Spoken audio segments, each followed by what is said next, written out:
was always quite into having my own style, I guess. I didn't actually particularly like sewing, but I liked what you could do with it. I always had something quite different and new, and I sort of liked that. It just became very much what I did, and so I went into fashion.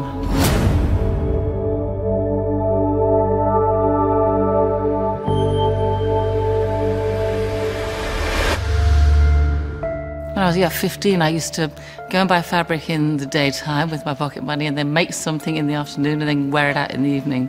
I was always really observant about how people looked, what they wore, how they expressed themselves. Hence, I became a new romantic. There was Steve Strange and Boy George and Spandau Ballet. We were the Blitz kids. It was quite influential at the time, and we all went on to do something quite creative with their lives.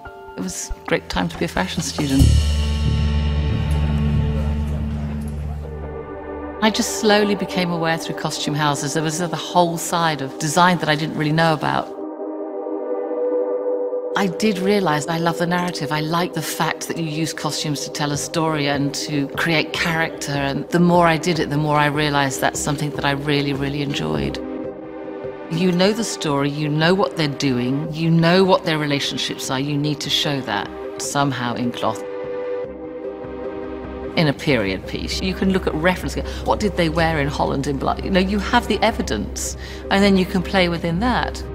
Game of Thrones is much harder in a way, because you have to make it up.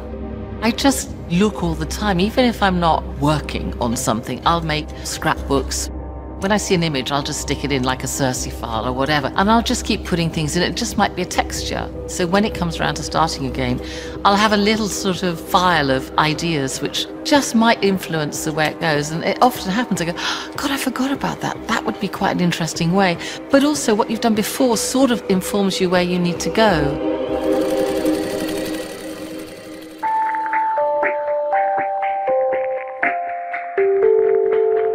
Designing a series like this, first it has to come from a script that guides you. Then you start building up a picture of how this person lives and what influences them. As if they're on the coast, they can trade and they can buy and they can become much more flamboyant. There's competition because there's more than one armourer or more than one dressmaker.